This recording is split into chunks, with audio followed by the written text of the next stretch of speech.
E já que o vídeo é sobre criatividade, por que não usar a criatividade para poder fazer um vídeo, certo?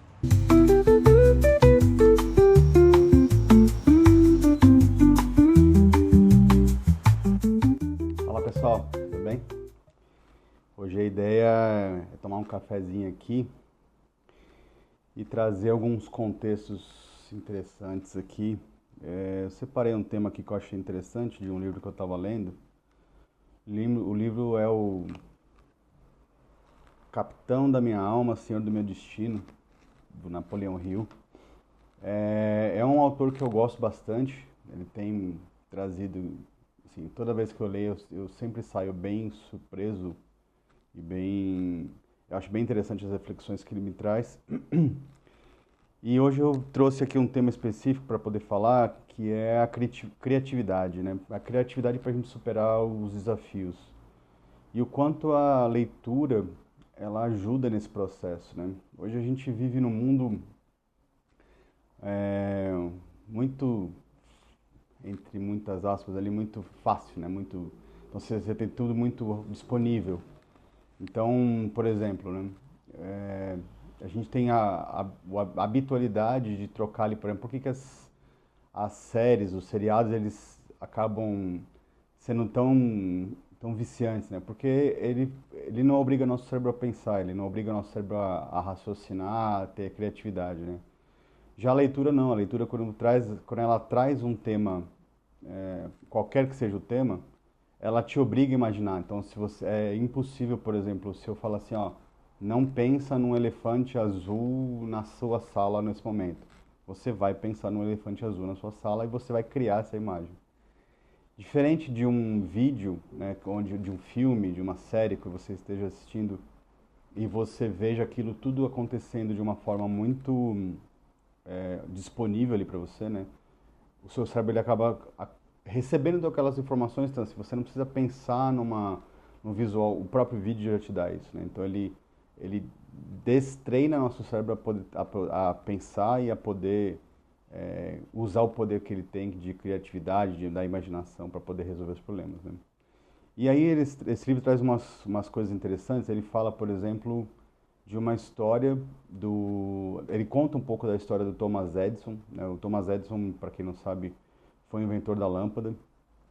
E ele contextualiza um pouco dos desafios que o Thomas Edison passou durante o processo, né? Então, contar um pouquinho aqui da história, bem rápido. Ele fala assim, ele fala de duas... Eu até anotei aqui para não esquecer.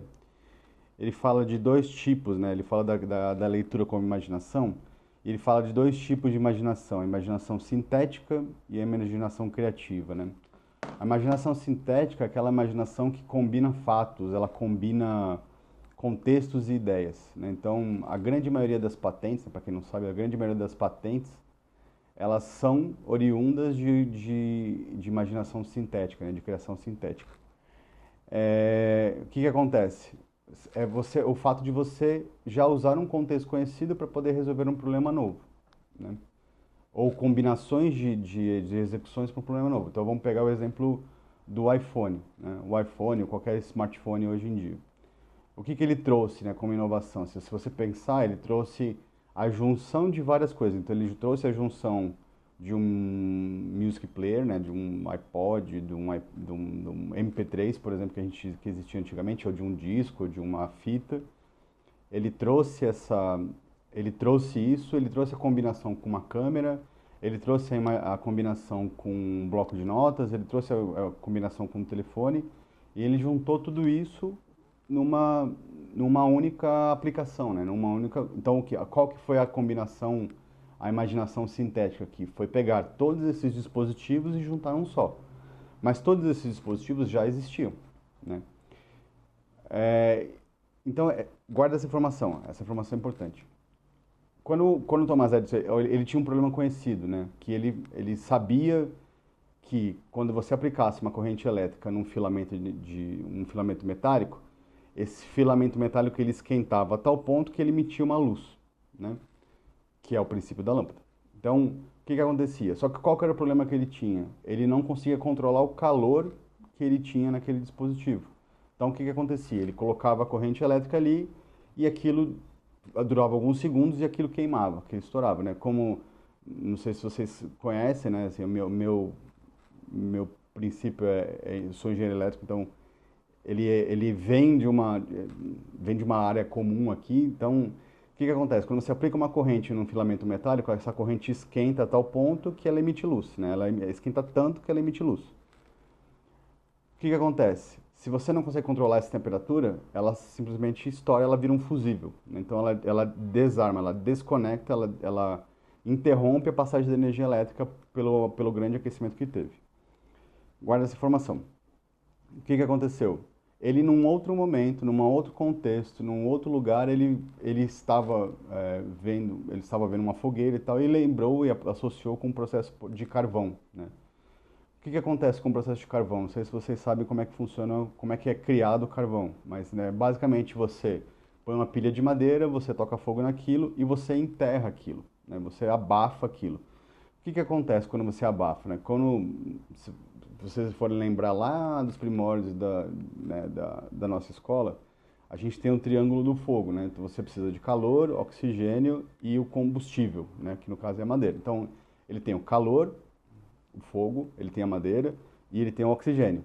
Quando ele joga terra em cima de tudo isso, ele faz o quê? Ele controla, ele abafa o oxigênio. Então ele deixa o oxigênio entrar de uma maneira controlada, né? De uma maneira moderada. Qual que é a associação aqui? Porque a gente está falando de lâmpada, né? De outro contexto. Qual que é a associação aqui? Ele traz esse contexto para um controle do oxigênio que estava que está entrando ali para poder fazer. Então, assim, se você tocar fogo numa madeira simplesmente, ela vai virar pó. Ela não vai virar um carvão, ela vai virar pó. Ela vai queimar inteira e vai de um processo no máximo que ele conseguir, que é o máximo de oxigênio que tem. O que que ele teve como ideia, né? Essa ideia, assim, não é uma ideia, por exemplo, você fala de carvão e de de um filamento metálico com energia, são coisas bem diferentes. O que que ele fez? Bom, se eu consigo controlar o calor, ele teve a ideia do seguinte: eu vou colocar esse filamento metálico dentro de uma garrafa, vou tirar o ar desse filamento metálico, vou tirar o ar dessa garrafa e vou vedar e vou fazer isso aqui de novo. Só que quando ele fez isso, ele já sabia, né, ele já sentia que aquilo ia funcionar. Por quê? Porque ele sabia que ele estava controlando o elemento que ele até então não conseguia controlar, que era o oxigênio. Daí surgiu a primeira lâmpada, né? E aí, por que que eu estou trazendo isso, né? Assim, por que que eu estou trazendo essa reflexão junto com a leitura? Porque é uma reflexão interessante, porque ela faz a gente exercitar nosso cérebro para um contexto do dia a dia.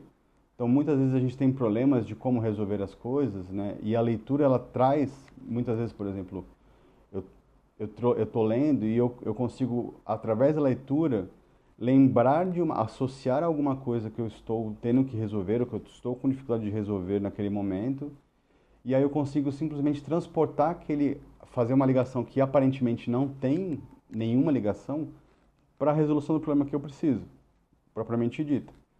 Então, a leitura ela estimula a gente a criar, né? Se a gente fica só naquele processo do vídeo, só vendo, só recebendo aquilo, a gente acaba destreinando o nosso cérebro para poder fazer isso.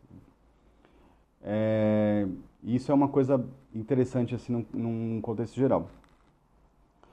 O que mais aqui ele fala aqui, ó? Eu trouxe algumas anotações, né? Ele fala